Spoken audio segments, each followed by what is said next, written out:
سبحانك لا علم لنا إلا ما علمتنا إنك أنت العليم الحكيم. بسم الله الرحمن الرحيم. Kita ulang kajian tauhidnya dari hukum akal sudah. Hukum akal minggu lalu ya? Perempuan itu bukan laki-laki. Iya.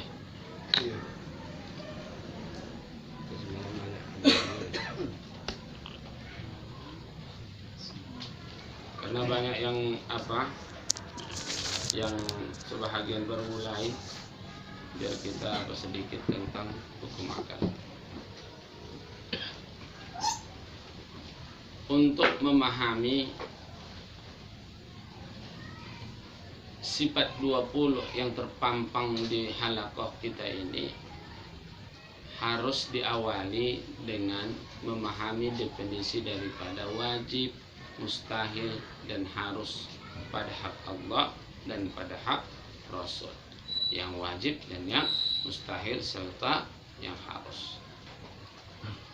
Maka hukum itu, hukum akal dibagi kepada 3. Hukum dalam Islam itu ada 3. Hukum akal, hukum adat, dan hukum syara.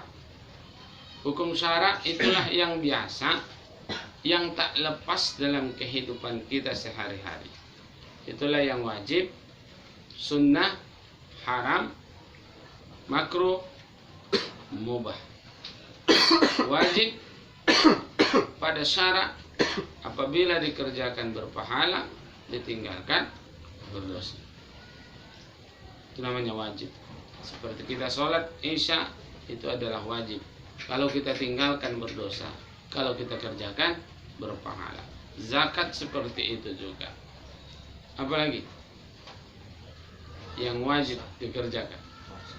Puasa, haji bagi yang sanggup. Selain dari itu, yang wajib kita lakukan sunnah, apabila dikerjakan berpahala, ditinggalkan nggak apa-apa. Apa yang kita kerjakan berpahala, ditinggalkan nggak apa-apa. Sholat sunnah, puasa Senin Kamis, apalagi yang lain, kalau dikerjakan dapat nilai pahala, ditinggalkan nggak apa-apa. Selain dari ibadah yang itu, sedekah, terus apa lagi? Banyak yang sunnah. Biar tahu kita, yang namanya sunnah itu dikerjakan dapat pahala, kalau ditinggalkan nggak apa-apa. Itulah yang perlu, biar tahu kita apa yang kita kerjakan. Senyum kira-kira wajib, harus, mubah, sunnah, atau haram? Kalau dikerjakan, kalau cemberut aja, ini harus jelas. Haram kalau dikerjakan berdosa, ditinggalkan berpahala. Apa yang kita kerjakan yang berdosa? Mencuri, haram, karena dikerjakan berdosa.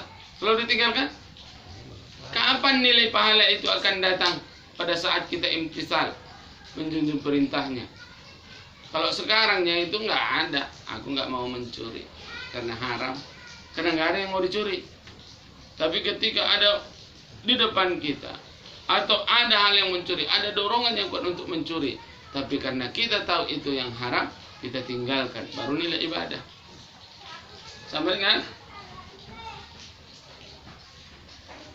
yang makruh, yang wajib, yang haram ini, apalagi yang lain? Makan babi, haram itu? Haram apa haram? Haram. Haram ya. Nah itu dia. Kalau dikerjakan berdosa, tinggalkan pahala. Menipu, haram nggak? Haram. Nah gitu dia. Jadi itu bagian daripada syariat Islam yang harus kita patuhi dan kita lakukan. Zina haram atau? Haram. Haram. Itu dia. Ada wajib, ada sunnah, ada haram, ada makruh. Makruh apa? Dikerjakan tidak apa-apa, ditinggalkan berpahala. Apa yang makruh? Contoh. Nah, itu juga sama. Pada saat kapan Kak dia dapat pahala kita meninggalkan? Kalau nggak ada di sini makan kita, aku nggak mau jengkol, memang karena nggak adanya di situ. Nah, tapi kalau ada di depan kita sesuatu yang makruh itu, lalu kita tinggalkan karena menjunjung perintah Allah, kita tahu itu makruh, maka dapat pahala. Contoh pada Samsu, ingin kali, tapi karena teringat, oh ini aku nggak cocok apa, tinggalkan, baru dapat pahala. Ini kalau nggak, sekarangnya baru bilang nggak mau, begitu ada mubah. Jadi 5 hukum syarak itu 5. Itu makruh ya. Yang kelima mubah. Apa mubah? Tidak ada padanya pahala dan dosa. Apa contohnya yang nggak ada pahala, nggak ada dosa? Kan duduk nih, ya, diri. Tapi nanti yang dari mubah itu bisa dinilai ibadah tergantung pada niat. Itu apa namanya itu? Hukum syarak. Ini masuk kita ke hukum akal. Cara kita untuk mengenal Tuhan kita. Bagaimana supaya semakin enak kita yang bertuhan ini. Supaya kita semakin patuh kepada Tuhan kita. Supaya kita bisa menikmati hidup itu bertuhan bersama dengan Tuhan kita. Caranya mengenali ma'rifatullah, mengenal Allah.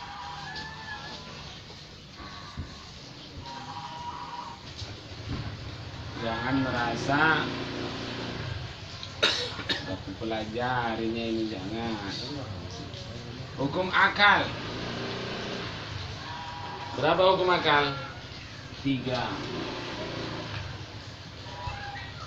1 wajib, 2 mustahil, 3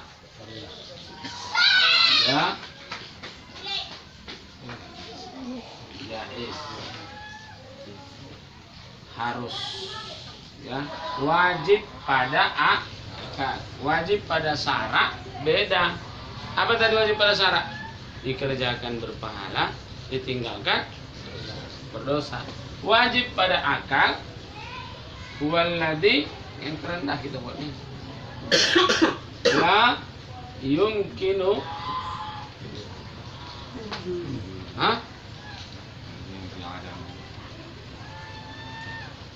la yumkinu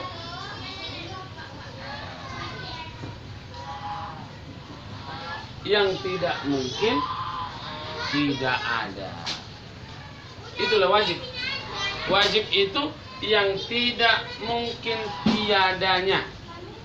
Tidak mungkin tiadanya. Dalam artian tidak diterima akal, tidak ada. Berarti sama dengan pasti ada. Wajib akal mengatakan ada. Apa contohnya? Bagi ciri. Kalau ada orang mengatakan, mengabarkan kepada kita, ada spidol di sana nggak punya tempat. Kira-kira kau terima nggak secara akal? Ada spidol tak punya tempat.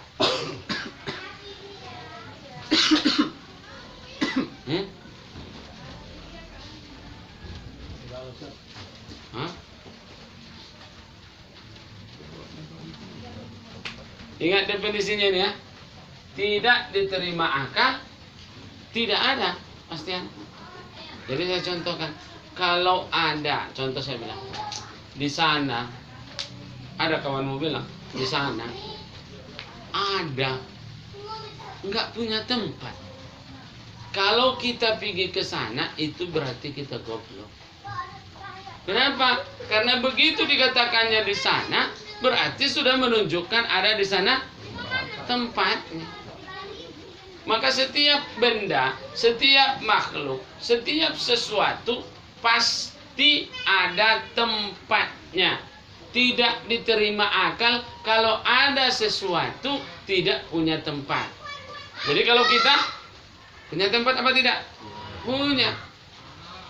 Nah, itulah yang dimaksud dengan wajib akal mengatakan ada tempat bagi setiap. Jadi itu maksudnya ini.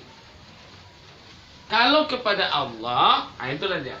Wajib akal kita mengatakan Allah itu ada. Tidak diterima akal kalau Tuhan itu tidak ada, karena ada yang dicipta semua. Maka itu tidak masuk akal kalau nggak ada Tuhan. Maka kita yakinkanlah Tuhan itu ada sebagaimana yakinnya kita terhadap adanya kita. Nah, paham kira-kira? Bisa ini? Inilah yang namanya. Makanya nanti ketika diwujud qidam baqa mukhalafatul hawadith, wajib akal kita mengatakan Tuhan itu ada. Kalau Tuhan itu dikatakan tidak ada, maka langsung kita bilang tidak mungkin. Itu baru dibilang tidak mungkin. Kalau kita kan banyak kan sesuatu yang mungkin pun kita bilang nggak mungkin. Apalagi kamu baru berantang. Ada acara di rumahmu, kau undang dia, nggak mungkin dia datang. Itu nggak boleh. Bisa jadi berubah pikiran deh, datang deh. Atau sebelah rumahmu, kau undang, dan dia sudah iyakan, nggak mungkin nggak datang, dia orang sebelah rumahku kok. Itu kan sesuatu yang mungkin. Bisa jadi sakit dia nggak bisa melangkah, bisa dia datang. Jadi ini wajib akal mengatakan yang mustahil huwaladzi la yumkinu wujuduhu, kebalikannya ya, yang tidak mungkin terjadi. Tidak mungkin ada kejadian itu, sesuatu itu. Tidak mungkin ada. Tidak diterima akal terjadi. Macam manapun tidak diterima akal dia terjadi. Itulah yang disebut dengan mustahil. Tidak mungkin Tuhan itu tidak ada. Tidak mungkin Tuhan itu sama dengan kita. Contoh begitu. Maka itu hal yang mustahil. Maka sesuatu yang tidak mungkin itu mustahil. Maka jangan katakan sesuatu yang masih bisa masuk akal dibilang tak mungkin. Apa contohnya? Nah, sering biasa kita buat nih. Sekarang ini bagaimana? Bergerak. Nih, diam. Coba buat dalam waktu yang sama, gerak dan diam berlaku dalam waktu serentak 1 detik yang sama. Bisa? Itulah yang mustahil. Nggak mungkin, nggak ada solusi kan? Diakali pun nggak bisa. Bisa nggak? Kalau saya berdiri dan duduk, bisa dalam waktu yang sama? Saya berdiri sekarang, duduk diam, bisa? Masuk akal nggak? Kalau ada orang, itu ada orang duduk berdiri. Nah, contoh. Kan sesuatu yang mustahil. Maka tidak layak maksudnya. Tidak pantas, tidak diterima akal. maka ada yang tak layak bagi Tuhan. Ada yang tak pantas bagi Tuhan. Ada yang mustahil bagi Tuhan. Tidak masuk akal kalau Tuhan seperti mensifati itu. Seperti yang kita sifati lah. Mati. Ya kan? Jadi itu bisa dipahami. Kalaulah saya kasih pertanyaan yang biasa, kalau yang udah tahu nggak usah dijawab. Ini ada jarum. Ini ada gajah. Tak pandai saya gambar gajah.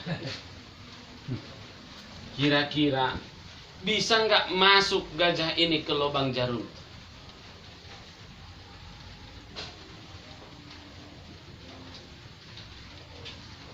Hah? Bisa. Makanya kita mengambil paham dari sini. Kira-kira mustahil atau tidak? Mustahil. Tidak bisa. Tidak. Tidak mustahil. Makanya ini kalau yang makanya saya bilang yang udah tahu jangan. Putra gimana? Mustahil. Mustahil, nggak mungkin.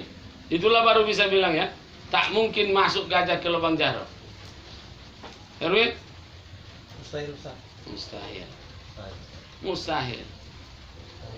Mustahil. Mustahil. Ini fatwa kita banyak.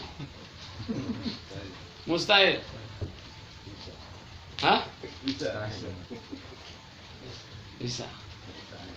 Mustahil. Supaya kita tahu betul mana itu mustahil, mana tidak. Mustahil. Mustahil. Oh, Bisa. bisa. Bisa. Bisa. Bisa. Nggak mustahil. Bisa diakali. Itu namanya nggak mustahil. Saya besarkanlah lubang jarum ini. Masuklah dia ke dalam. Bisa diakali. Bisa. Ada solusi. Ada. Masih ada solusi. Maka itu tidak mustahil. Maka jangan suntuk dalam hidup ini. Tetap ada solusi. Kalau ada masalah, pasti ada solusi. Selagi itu tidak,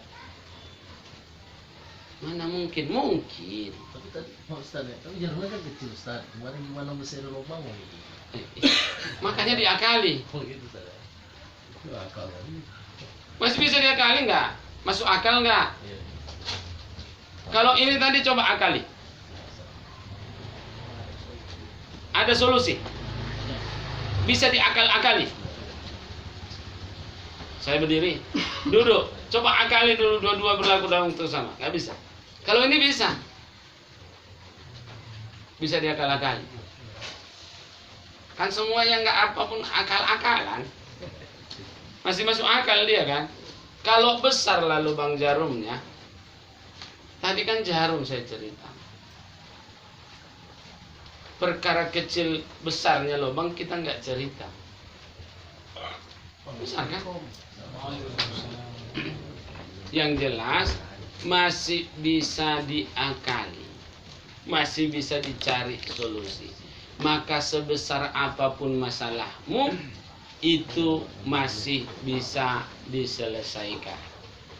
Perkara-perkara masalah, apakah itu masalah keluarga, apakah itu masalah kehidupan, apakah itu persalahan kita dengan orang lain, utang atau segala macam, semua pasti ada solusinya.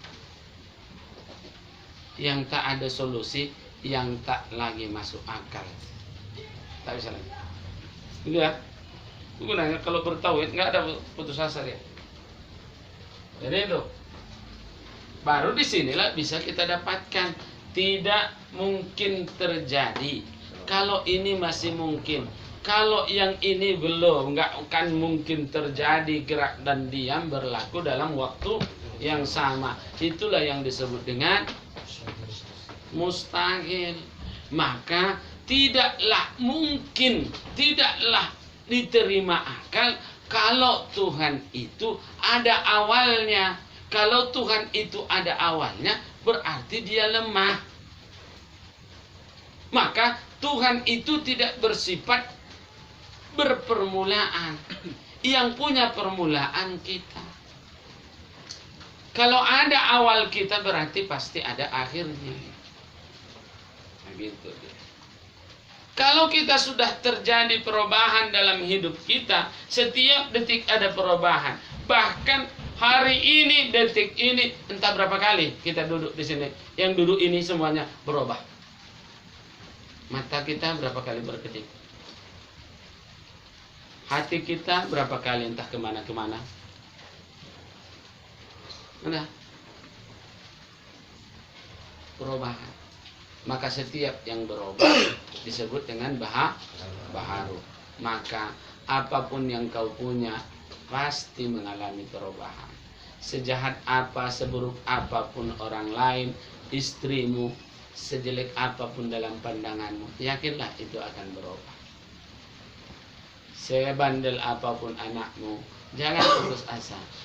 Pasti berubah karena dia makhluk, bukan Tuhan.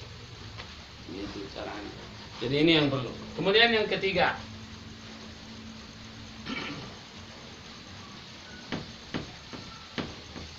modal hidup. Yang ketiga apa tadi? Jais.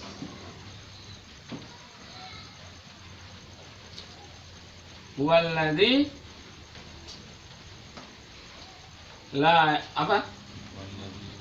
Yumkinu wujuduhu wa adamu. Yang mungkin ada, mungkin tidak. Mungkin terjadi, mungkin tidak. Itu namanya harus jais, harus pada akal. Tidak wajib, tidak mustahil. Menikahlah. Siapa dia? Menikahlah si muslimah dengan si muslim. Mungkin nanti akan ada anaknya, mungkin tidak. Jadi itulah namanya harus. Masih ada dua kemungkinan. Mungkin ada anaknya, mungkin tidak. Kalau sudah ada, ternafilah yang tiada. Baru bisa diganti. Kalau sudah ada anaknya, pasti punya anak.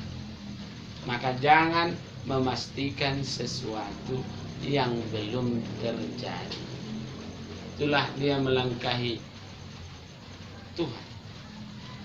Jangan memastikan sesuatu yang belum terjadi, yang belum pasti. Makanya jangan buat logomu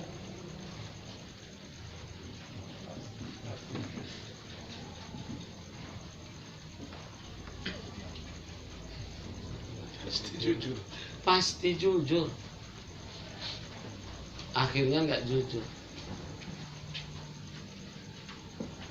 Kita itu kan perkara yang mungkin masih ada perubahan kita ini. Maka jangan kalau janji pasti saya datang. Tapi apa? Insya Allah. Tapi kalau udah mengucapkan kata insya Allah, kau harus lebih yakin 90% datang. Jangan seperti kebiasaan kalau udah ucapkan insya Allah berarti cuman 0,% itu dia datang. Kita kalau udah ucapkan insya Allah berarti kita harus meyakinkan diri kita datang. Jadi bukan modal alasan untuk tidak datang. Bagus kalau memang tak bisa datang, aku nggak bisa datang, mohon maaf. Kalau yakin kita, itu pun masih berubah. Kita sering juga itu mengatakan aku nggak bisa datang, mohon maaf. Tiba-tiba lapang waktu kita datang. Itulah sesuatu yang harus. Maka tidak boleh dipastikan aku pasti nggak bisa lah. Aku pasti datang. Tenang aja, kita kan kawan akrab. kata-kata pasti ini. Kalau kita Tuhan baru bisa memastikan. Tapi kalau enggak. Bisa kita jadi Tuhan? Ya. Nah, beda dia ya. Udah paham ini? Kira-kira paham? Dapat ya? Jadi wajib mungkin, yang tidak mungkin tidak ada. Berarti wajib ada. Akal mengatakan wajib ada.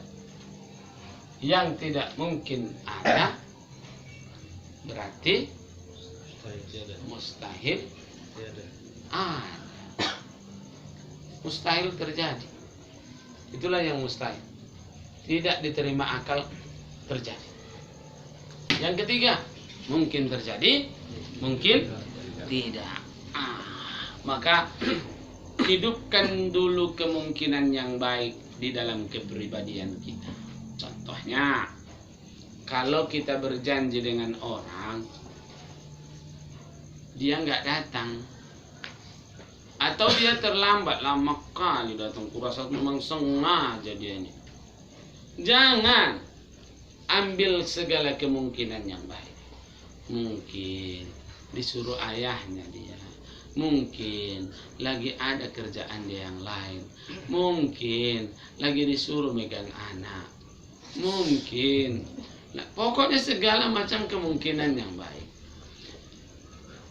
Kira-kira pernah terjadi kita mau cepat, jam 4 kita sudah, jam 5 yang mau datang, jam 4 kita udah mau berangkat, udah siap-siap berangkat, betul-betul yakin.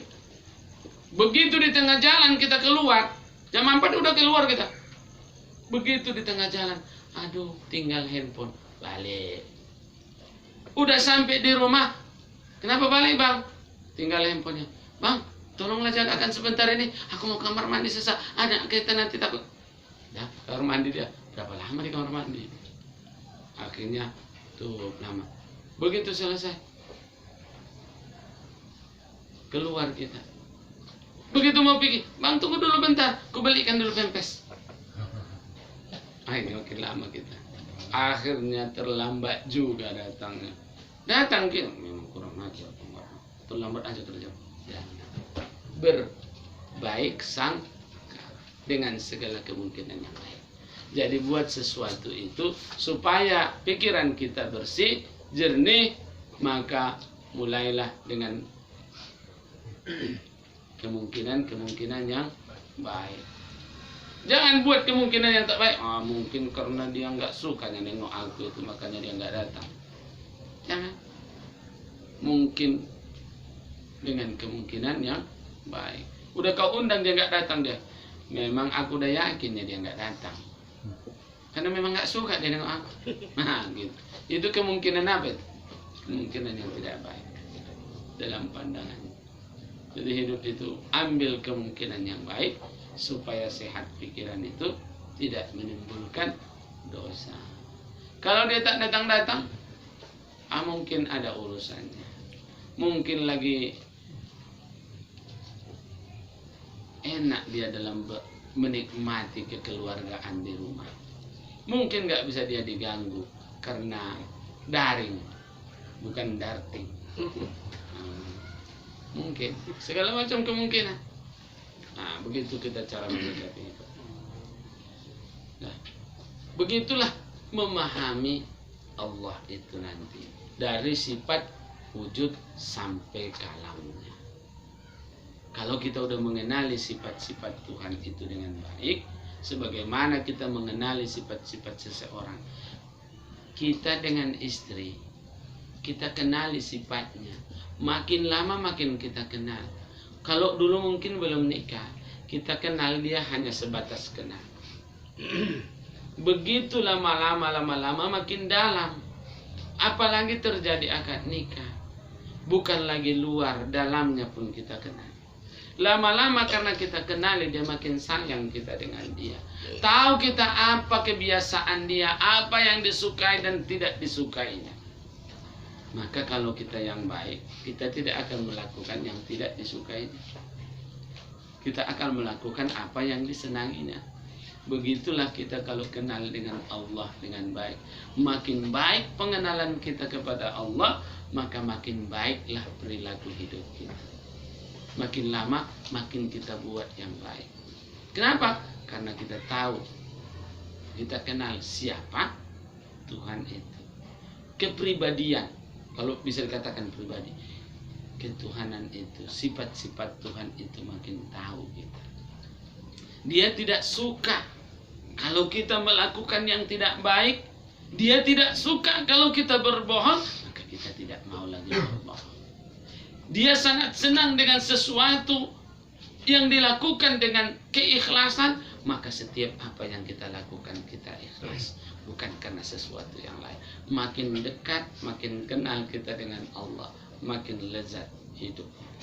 Coba, kalau kita karena kenal dekatnya kita, makanya kita yakin datang dengan penuh gaya kepada tempat seseorang. Kalau nggak kenal dekat kita dengan ahli baik, bisa kita sembarangan masuk ke dalam rumah. Kenalnya kita dekat-dekat, tapi nggak dekat kali lah, gitu kan contohnya. Sembarang kita datang ke rumah. Tapi kalau udah kenal baik, nggak usah pun kakak adik.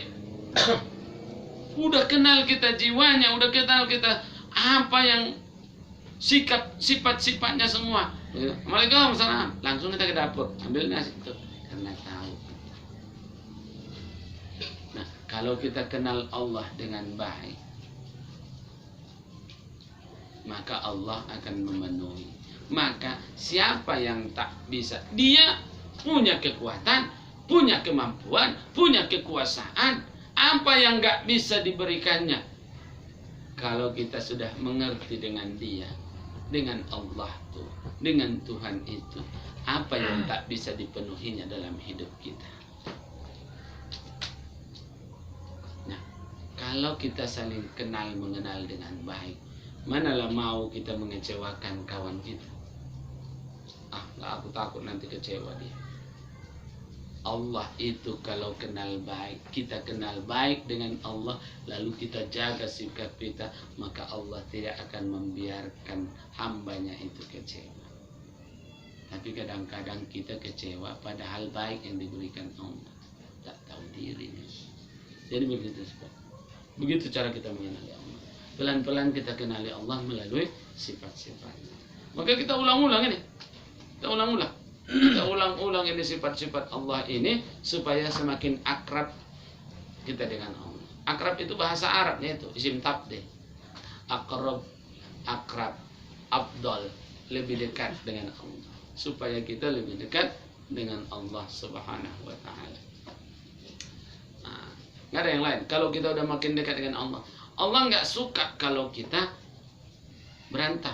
Maka kita tidak mau melakukannya karena kita tahu yang berkuasa atas diri kita nggak suka seperti itu. Maka kita cari perhatian Allah dengan cara tidak mau melakukan itu. Kita kan anak-anak itu, tengoklah anak-anak kita itu. Kalau tahu dia kita nggak suka dengan itu, nggak mau dia melakukannya. Mana yang kita suka itu yang dibaca. Atau anak gadis itu dicucinya piring. Kalau kita disapunya, ngambil hati. Segala macam cara mengambil hati kalau ada keinginan dia. Ada tak ada keinginan dia karena sayangnya dia kepada berbeda lagi. Ada orang berbuat sesuatu karena ada keinginan dia. Contoh anak kita ingin dia jajan, dikasih jajan, dicucinya piring, disapunya tempat rumah, dirapikannya kamar, selesai. Oh baik, kalian akan dikasih ini. Ada dia bukan karena itu, karena sayangnya kepada ayahnya, karena sayangnya kepada maknya.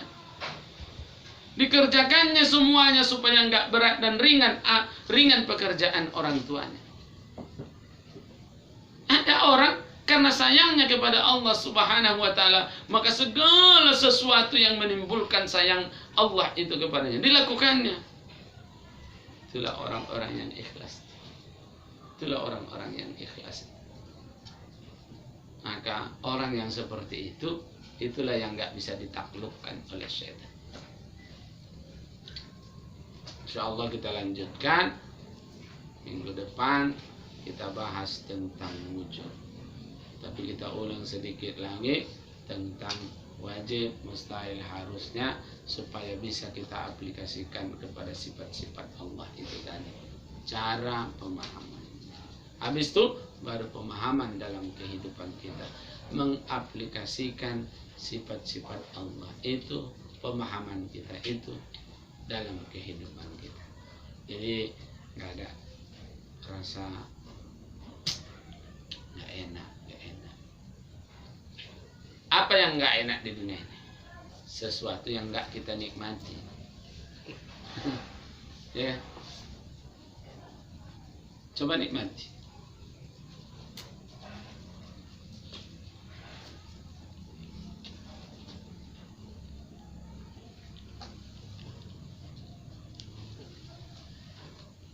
Minuman, susu, atau apapun yang kita suka, itu nikmat. Tapi ketika ditanya kita satu persatu akan berbeda. Samanya dia dari ceret yang sama, olahan yang sama, tapi setiap kita berbeda merasakan itu. Oleh sebab itu, bagaimana caranya supaya kita menikmati yang bertuhan itu? Kenali dulu Allah melalui ma'rifatullah itu. Awaluddin ma'rifatullah. Awal agama adalah mengenali Allah Subhanahu wa taala. Bangkitkan semangat kita untuk mengenal Allah supaya semakin semangat kita mengkajinya, memahaminya. Kalau udah paham kita Allah, paham kita dengan Allah, luar biasa itu. Kalau Allah paham kali sama kita, karena kita hambanya. Tapi kita yang perlu memahami Allah, memahami Tuhan kita. Kau nggak ngerti sama aku ya? Aku maunya begini. Kan gitu kita kan sama orang. Kau nggak pernah ngerti, udah dikasih tahu, aku ingin seperti ini, tapi kau buat yang lain. Marah nggak? Gitu. Allah itu tahu dan lebih paham dengan diri kita. Bahkan dari diri kita, Allah itu paham, lebih paham. Kita yang menjalani, Allah lebih paham. Karena Allah yang menguasai atas diri kita, bukan kita. Jangan kita pikir kita yang berkuasa atas diri kita. Allah lah yang berkuasa atas diri kita, bukan kita. Kalau memang kita yang berkuasa atas diri kita, kenapa kita nggak bisa menghindari sifat yang tak disukai? Sesuatu perubahan yang ada dalam tubuh kita ini. Aku tak ingin sakit, tapi sakit. Aku tak ingin takut, tapi takut. Aku tak ingin tidur, tapi nyenyak tidurnya. Aku tak ingin marah, tapi marah. Aku tak ingin sakit perut, sakit perut. Aku tak ingin pening, pening. Ketika keinginan kita tidak ingin pening, makin pening. Maka kalau udah makin pening, lama-lama sinting. Kenapa? Karena itu di luar jalur pemikirannya. Maka oleh sebab itu, supaya cepat kita mencapai kenikmatan itu, lakukanlah sesuatu yang baik dengan cara beramal. Ada amal, ada ilmu, ada amal. Kalau mau beramal, mesti dengan ilmu. Jangan beramal tanpa ilmu. Nah, kalau kita semua mau sholat, pahami dulu ilmu sholat. Ilmunya sudah cukup, baru ilmu itu dipahami. Ada orang punya ilmu tapi tak paham. Makanya ilmu, pahami, amalkan. Ada ilmu, lalu pahami ilmu itu, lalu amalkan. Begitulah caranya dikatakan oleh Dr. Khair Fatimah. di dalam kitabnya ini Tazkiyatun Nafs.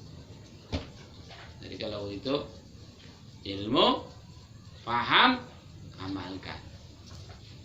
Ada orang sudah belajar rukun sholat 13, tahu dia rukunnya, tapi dia tak paham. Banyak nggak? Tahu dia rukunnya 13, tapi tak paham. Contoh, kita suruh sholat. Kau sholat dulu dengan rukun 13, tidak ada yang lain dari rukun 13. Salah. Banyak yang nggak lolos.